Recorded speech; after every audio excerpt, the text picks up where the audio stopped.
Hey, what's up, YouTube? This is Josh from Team Crescent back again with another discussion video. But before I begin, I just wanted to let you guys all know that if you guys didn't watch the Fire Fist deck profile that my co-captain Johnny actually posted a while back, he stated in his video that we're going to be doing a deck profile or a duel video every 2 days, and we intend to keep with that margin. Right now, we are trying to get the rest of the team to upload their videos, trying to get their deck profiles, and we do have a lot of decks on our team, so we want to display every single one of them so that you guys can see what we test out with, where we go to locals, who we play against, and all of that good stuff.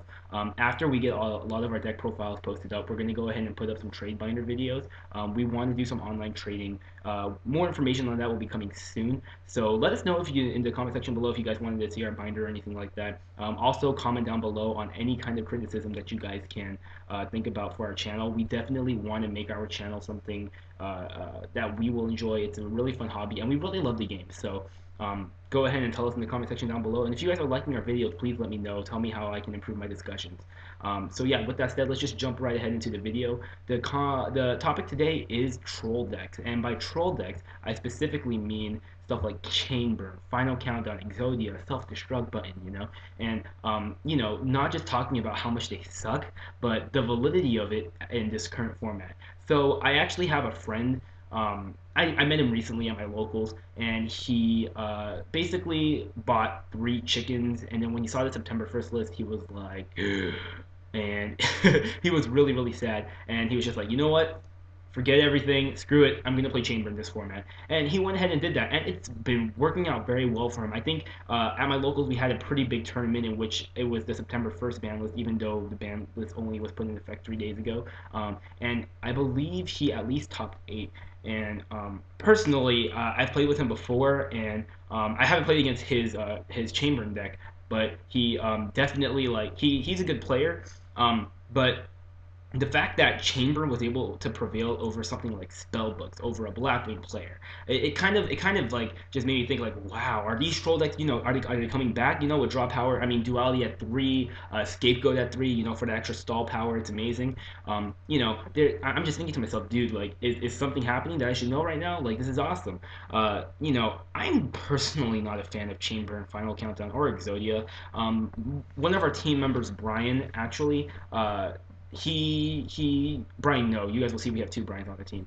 He played Exodia for the longest time. Like, he played the Super Blue Eyes Turbo build for Exodia, and he ended up getting hurt by Super Rejuve being banned, and he was really sad. He had this deck completely hollowed out besides the Super Rejuves.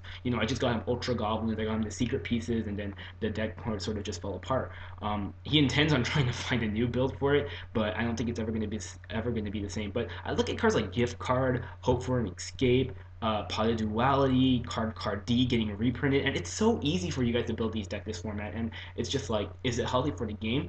My analysis and my take on this is that I think that with the right player, those decks are relatively easy to get around. And although, like, I can understand, like, people were commenting about how how a big tournament in the OCG actually was won by a Final Countdown player. I'm just thinking to myself, like, maybe it's easier for me because I have Feroclinos to answer all of their traps, or when I'm playing my Evil Swarms, I would just simply EEV with my Ophion, even though EEV is at 1 right now. But and like, see, that's my point. With EEV at 1, with Card D getting a reprint, Duality at 3, and all of the stall power that you have, it looks like the deck becomes relatively viable, and it's really interesting because, um, you know, I mean, I guess people are trying to figure out how to work it, but it's not necessarily working out for them. I mean, I look at it right now, and by all means, I don't support it at all. It's just that because I found an answer, through my main deck, which is Gladiator Beast. I kind of want to see where this meta takes us with these decks,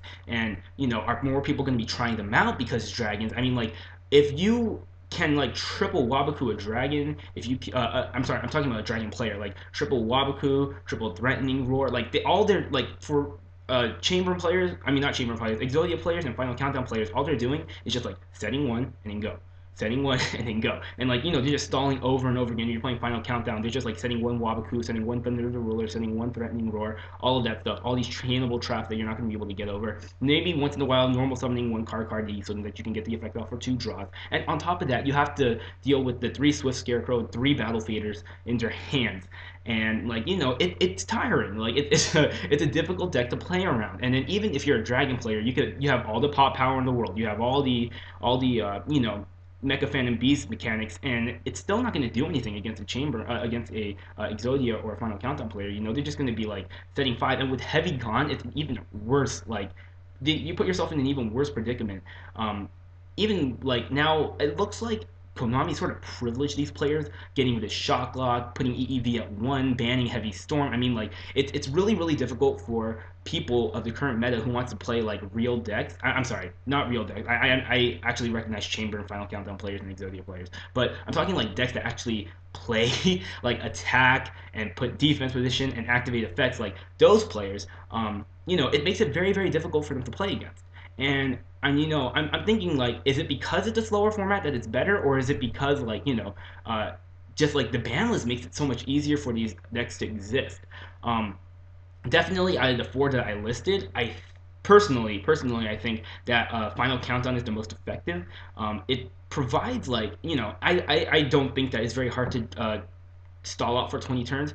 With that said, I understand that you actually have to draw into the Final Countdown, and that may cause some trouble. But I mean, I've seen like I mean Final Countdown is just really really good, since you can just set one and pass turn. While as opposed to Chamber, you kind of have to invest to the field a little bit more.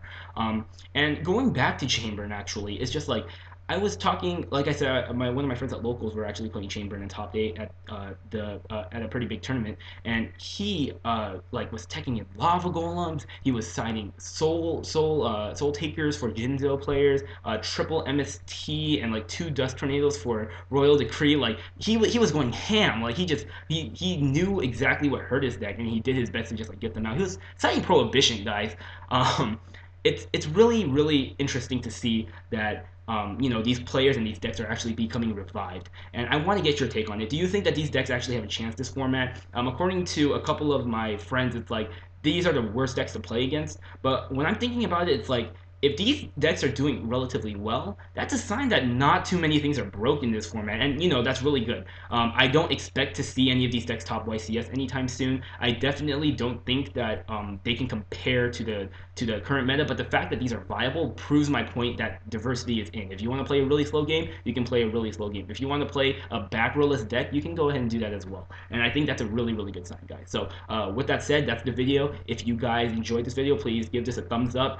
Comment down below what you guys think. I really want to know what your take is, and I definitely kind of want to see where this meta turns out, because I don't think that with the most recent YCS that we have a definitive format as of right now. So yeah, guys, expect more duel videos, expect more deck profiles soon, and I will catch you guys later. This is Josh Tran from Team Crescent, signing out.